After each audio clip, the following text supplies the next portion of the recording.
नमस्कार। प्रादेशिक समाचार के साथ मैं पूनम किरकेट्टा। पहले मुख्य समाचार। मुख्यमंत्री हेमंत सोरेन को अवैध खनन पट्टा आवंटन मामले में सुप्रीम कोर्ट ने हाईकोर्ट को निर्देश दिया कि पहले अनुरक्षण पर सुनवाई की जाए, फिर कानून के तहत कार्रवाई की जाए। आय से अधिक संपत्ति और मनी लॉन्ड्रिंग मामले में निलंबित आईएएस पूजा सिंघल के पति अभिषेक झा के कई ठिकानों पर ईडी कर रही है छापेमारी। राज्य के 19 जिलों के 70 प्रखंडों में त्रिस्तरीय पंचायत चुनाव के तीसरे चरण का मतदान हो रहा है। 1047 ग्राम पंचायतों के लिए 46,94,000 से अधिक मतदाता अपने मताधिकार का कर रहे हैं प्रयोग। और आईपीएल क्रिकेट के पहले क्वालिफायर मैच में आज गुजरात टाइटंस और राजस्थान रॉयल्स आमने सामने। और अब समाचार विस्तार से। मुख्यमंत्री हेमंत सोरेन को अवैध खनन पट्टा आवंटन मामले में सुप्रीम कोर्ट ने हाईकोर्ट को निर्देश दिया है कि पहले अनुरक्षण पर सुनवाई की जाए, फिर कानून के तहत कार्रवाई की जाए। न्यायाधीश डीवाई चंद्रचूड़ और न्यायाधीश बेला एम त्रिवेदी की खंडपीठ में मुख्यमंत्री हेमंत सोरेन से जुड़े खनन लीज और शेल कंपनी मामले पर सुनवाई हुई। राज्य सरकार का पक्ष रखते हुए वरिष्ठ अधिवक्ता कपिल सिब्बल ने मामले को राजनीति से प्रेरित बताते हुए याचिका खारिज करने की मांग की। इधर ईडी के अधिवक्ता तुषार मेहता ने कोर्ट में कहा कि खनन लीज हेमंत के कार्यकाल में आवंटित हुआ है, इसलिए मामला चलना चाहिए। पक्ष सुनने के बाद सुप्रीम कोर्ट ने कहा कि ईडी मामले की जांच करने के लिए स्वतंत्र है। इसके साथ ही सुप्रीम कोर्ट ने हाई कोर्ट से कहा कि जनहित याचिका की विश्वसनीयता तय करें। कोर्ट में झारखंड के महाधिवक्ता राजीव रंजन भी उपस्थित रहे। मनरेगा घोटाला और मनी लॉन्ड्रिंग मामले में निलंबित आईएएस पूजा सिंघल और उनके सहयोगियों के रांची और मुजफ्फरपुर स्थित 7 ठिकानों पर ईडी ने छापेमारी की है और छापेमारी जारी है। रांची के अशोक नगर में बिल्डर अनिल झा के यहां भी छापेमारी चल रही है। अनिल झा अभिजीत कंस्ट्रक्शन में पार्टनर बताया जा रहा है। वहीं ईडी अनिल झा के भाई और दुर्गा डेवलपर्स के मालिक दुर्गा झा और एक अन्य संबंधी के यहां भी छापेमारी कर रही है। इनके कार्यालयों और घरों में छापेमारी चल रही है। अशोक नगर में ही विशाल चौधरी के घर पर भी छापेमारी लगातार जारी है। विशाल चौधरी के आवास से काफी संख्या में नकदी बरामद हुआ है, जिसे गिनने के लिए ईडी ने नोट गिनने वाली मशीन मंगाई है। झारखंड में राज्यसभा की 2 सीटों पर होने वाले चुनाव के लिए आज अधिसूचना जारी होगी। चुनाव की आहट के बीच सूबे में राजनीतिक बिसात बिछनी शुरू हो गई है। झारखंड की जिन 2 सीटों के लिए चुनाव होना है, उन पर भाजपा का कब्जा है। एक सीट केंद्रीय मंत्री मुख्तार अब्बास नकवी और दूसरी महेश पोद्दार के पास है। 7 जुलाई को दोनों का कार्यकाल खत्म हो रहा है। 10 जून को राज्यसभा सदस्य चुनने के लिए विधायक वोट डालेंगे। 10 जून को सुबह 9 से 4 बजे तक मतदान होगा। इसी दिन शाम 5 बजे से मतों की गिनती होगी। आंकड़ों पर नजर डालें तो भाजपा के पास 26 विधायक हैं। उसे एक सीट पर जीत के लिए एक विधायक के समर्थन का जुगाड़ करना होगा। देशव्यापी कोविड टीकाकरण अभियान के अंतर्गत अब तक 192 करोड़ 50 लाख से अधिक टीके लगाए गए हैं। स्वास्थ्य और परिवार कल्याण मंत्रालय के अनुसार कल लगभग 12 लाख टीके लगाए गए। बच्चों के 12 से 14 आयु वर्ग में 4 करोड़ 74 लाख से अधिक टीकाकरण हुआ है। स्वास्थ्य कर्मियों, अग्रिम पंक्ति के कर्मचारियों और 18 वर्ष से अधिक आयु के निर्दिष्ट श्रेणियों में 3 करोड़ 31 लाख से अधिक लोगों को तीसरा टीका भी लगा दिया गया है। गुप्त सूचनाओं के आधार पर गोड्डा जिले के बिहार के बांका से सटे सीमावर्ती क्षेत्र में खटनई और मोतिया के पास दोनों राज्यों की पुलिस ने संयुक्त अभियान चलाकर सैकड़ों लीटर अवैध शराब और जावा महुआ को नष्ट किया और छापेमारी की जा रही है। आकाशवाणी के ताजा तरीन समाचारों के लिए आप हमारी वेबसाइट newsonair.com पर लॉग ऑन कर सकते हैं। ताजा समाचार Twitter handle @AIR news alerts और Facebook page All India Radio News पर भी उपलब्ध हैं। आप प्रादेशिक समाचार एकांश के ट्विटर हैंडल @AIR न्यूज _ और फेसबुक, इंस्टाग्राम पेज तथा YouTube channel AIR news Ranchi पर भी हमारे बुलेटिन सुन सकते हैं। प्रादेशिक समाचार आप आकाशवाणी रांची से सुन रहे हैं। और अब पेश हैं कोरोना से बचाव के कुछ संदेश।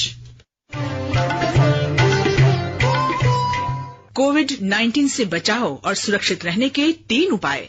मास्क लगाएं, 2 गज दूरी है जरूरी, सुरक्षित दूरी रखें, हाथ और मुंह साफ रखें।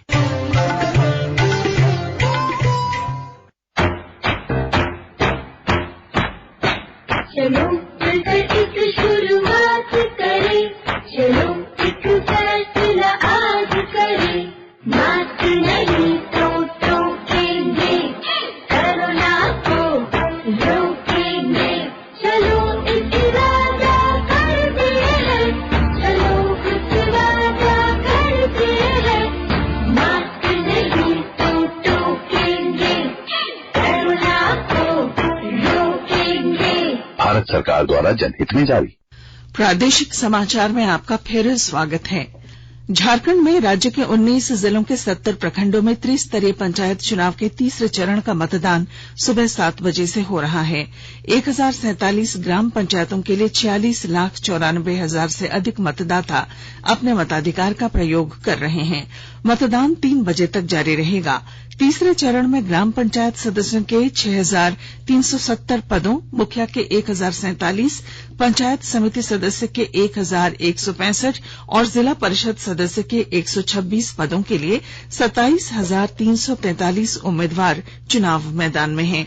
तीसरे चरण के मतदान की मतगणना 31 मई को होगी। गिरिडीह जिले में त्रिस्तरीय पंचायत चुनाव के लिए वोटिंग हो रही है। वोट डालने के लिए मतदाताओं में खासा उत्साह देखने को मिल रहा है। बूथों पर बड़ी संख्या में मतदाता वोट डाल रहे हैं। खासकर महिलाओं में उत्साह चरम सीमा पर है। कई बूथों पर महिलाओं की लंबी कतारें देखने को मिल रही हैं। तृतीय चरण में गिरिडीह जिले के राजधनवार, बिरनी और सरिया में वोटिंग की प्रक्रिया सुबह 7 बजे शुरू हो चुकी है, जो 3 बजे तक चलेगी। गिरिडीह जिले में तीसरे चरण के चुनाव में 86 मुखिया, 1,101 ग्राम पंचायत सदस्य, 110 पंचायत समिति सदस्य और 11 जिला परिषद सदस्य के लिए 1,101 बूथों पर 3,90,000 मतदाता वोट डाल रहे हैं। उपायुक्त नमन प्रेयस लकड़ा ने बताया कि चुनाव में 4,600 मतदान कर्मियों को लगाया गया है। केंद्रीय मंत्री सह स्थानीय सांसद अर्जुन मुंडा ने सरायकेला खरसावां जिले के खरसावां की हरिभंजा पंचायत के खिलारीसाही गांव में बनाए गए बूथ नंबर 108 पर अन्य लोगों के साथ कतार में खड़े होकर मतदान किया। केंद्रीय मंत्री अर्जुन मुंडा ने कहा कि उन्होंने अपने संवैधानिक अधिकार का प्रयोग किया है और गांव के विकास के लिए प्रतिनिधियों का चुनाव किया है। बोकारो जिले के उग्रवाद प्रभावित नवाडीह और चंद्रपुरा प्रखंड के 540 मतदान केंद्रों पर कड़ी सुरक्षा के बीच मतदान शुरू हो गया है। 1,97,000 से ज्यादा मतदाता अपने मताधिकार का इस्तेमाल कर रहे हैं, जिसमें 94,000 से ज्यादा महिला मतदाता हैं। मतदान के दौरान दिव्यांग, बुजुर्ग और महिला मतदाता भी अपनी भागीदारी सुनिश्चित करते देखे गए हैं। खुशनुमा मौसम के कारण मतदान केंद्रों पर सुबह से ही लंबी कतारें देखने को मिल रही हैं। पाकुड़ जिले में स्वस्थ झारखंड, सुखी झारखंड के सपनों को साकार करने के लिए स्वास्थ्य सहिया बड़ी भूमिका अदा कर रही हैं। और जानकारी के साथ हमारे संवाददाता।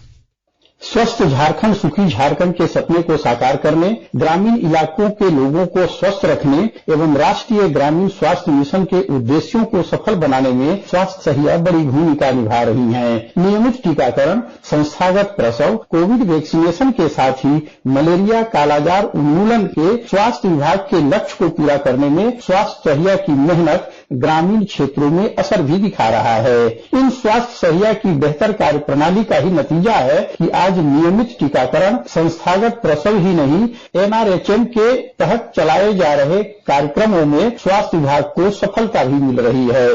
पंचायत चुनाव जैसे महत्वपूर्ण कार्य में मतदान दल में शामिल कर्मियों का बूथों पर स्वास्थ्य सेवाएं उपलब्ध कराने में सहिया सक्रिय भूमिका अदा कर रही है। राम प्रसाद सिन्हा, आकाशवाणी समाचार, पाकुड़। भारतीय जनता पार्टी के राष्ट्रीय अध्यक्ष जेपी नड्डा 5 जून को 2 दिवसीय रांची दौरे पर आएंगे। यह जानकारी भाजपा के प्रदेश प्रवक्ता प्रदीप सिन्हा ने दी। बैठक में राज्यसभा चुनाव में उम्मीदवार को लेकर भी विचार विमर्श किया जाएगा। झारखंड की 2 राज्यसभा सीटों के लिए 10 जून को मतदान होना है। मुख्यमंत्री हेमंत सोरेन ने सरकारी स्कूलों को सेंटर ऑफ एक्सीलेंस के रूप में विकसित करने की घोषणा की है।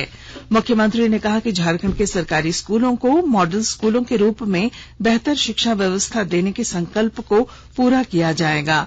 उन्होंने रांची के जगन्नाथपुर स्थित निर्माणाधीन मॉडल स्कूल ठाकुर विश्वनाथ शाहदेव उच्च विद्यालय का निरीक्षण किया। उन्होंने कहा कि सरकारी विद्यालयों की अब अलग पहचान बनेगी। ये विद्यालय शिक्षा के उत्कृष्ट और बेहतरीन केंद्र होंगे। इन विद्यालयों में आधारभूत संरचना को मजबूत बनाने के साथ पढ़ाई से संबंधित सभी आधुनिक सुविधाएं दी जाएंगी। श्री सोरेन ने कहा कि सेंटर ऑफ एक्सीलेंस सिर्फ एक विद्यालय नहीं बल्कि यहां के बच्चों के बेहतर भविष्य की नींव रखने वाले विद्यालय होंगे। इसी सोच के साथ राज्य सरकार ने पूरे राज्य में कई सरकारी विद्यालयों को सेंटर ऑफ एक्सीलेंस के रूप में बनाने का निर्णय लिया है। अंतर्राष्ट्रीय योग दिवस 21 जून को आयोजित किया जाएगा। इस बार मुख्य कार्यक्रम मैसूर में होगा, जहां प्रधानमंत्री नरेंद्र मोदी सामूहिक योगाभ्यास का नेतृत्व करेंगे। आयुष मंत्री सर्बानंद सोनोवाल ने नई दिल्ली में कहा कि यह अंतर्राष्ट्रीय योग दिवस आजादी के अमृत महोत्सव वर्ष में हो रहा है, इसलिए देश में 75 प्रमुख स्थानों पर योग दिवस मनाया जाएगा। आईपीएल क्रिकेट के पहले क्वालिफायर मैच में आज गुजरात टाइटंस और राजस्थान रॉयल्स आमने सामने होंगे। यह मैच कोलकाता के ईडन गार्डन्स में शाम 7:30 बजे से खेला जाएगा। लीग मैचों में गुजरात टाइटंस पहले और राजस्थान रॉयल्स दूसरे स्थान पर रहा। प्रतियोगिता का eliminator match Lucknow super giants और रॉयल चैलेंजर्स बंगलौर के बीच इसी मैदान में होगा। दूसरा क्वालिफायर मैच शुक्रवार की शाम अहमदाबाद के नरेंद्र मोदी स्टेडियम में खेला जाएगा। फाइनल भी इसी मैदान पर रविवार को होना है। शिखर धवन आईपीएल के इतिहास में 700 चौके लगाने वाले पहले बल्लेबाज बन गए हैं। रविवार को मुंबई के वानखेड़े स्टेडियम में पंजाब किंग्स और सनराइजर्स हैदराबाद के बीच अंतिम लीग मैच में उन्होंने ये उपलब्धि हासिल की। वर्तमान में पंजाब किंग्स के सलामी बल्लेबाज शिखर धवन ने आईपीएल में कुल 701 चौके लगाए हैं। 577 चौकों के साथ डेविड वार्नर दूसरे और 576 चौकों के साथ विराट कोहली तीसरे स्थान पर हैं। बाबा नगरी देवघर में 14 जुलाई से शुरू होने वाले श्रावणी मेले के दौरान कांवरिया पथ से लेकर शहरी क्षेत्र के विभिन्न स्थानों में 29 स्थायी और अस्थायी अस्पताल बनेंगे। स्थायी अस्पतालों में नया और पुराना सदर अस्पताल भी शामिल है। इसके अलावा प्राइवेट नर्सिंग होम के संचालकों को भी श्रद्धालुओं के इलाज के लिए अस्पताल में उपलब्ध सुविधाओं के अनुरूप बेड सुरक्षित रखने के निर्देश दिए गए हैं। 180 चिकित्सक, 250 पैरामेडिकल कर्मी और 20 एम्बुलेंस की मांग मुख्यालय से की गई है। और अब बुलेटिन का आखिर में मुख्य समाचार एक बार फिर। मुख्यमंत्री हेमंत सोरेन को अवैध खनन पट्टा आवंटन मामले में सुप्रीम कोर्ट ने हाई कोर्ट को निर्देश दिया है कि पहले अनुरक्षण पर सुनवाई की जाए, फिर कानून के तहत कार्रवाई की जाए। आय से अधिक संपत्ति और मनी लॉन्ड्रिंग मामले में निलंबित आईएएस पूजा सिंघल के पति अभिषेक झा के कई ठिकानों पर ईडी कर रही है छापेमारी। राज्य के 19 जिलों के 70 प्रखंडों में त्रिस्तरीय पंचायत चुनाव के तीसरे चरण का हो रहा है मतदान। 1047 ग्राम पंचायतों के लिए 46,94,000 से अधिक मतदाता अपने मताधिकार का कर रहे हैं प्रयोग। और आईपीएल क्रिकेट के पहले क्वालिफायर मैच में आज गुजरात टाइटंस और राजस्थान रॉयल्स आमने सामने होंगे। और इसके साथ ही आकाशवाणी रांची से प्रादेशिक समाचार का ये बुलेटिन समाप्त हुआ। नमस्कार।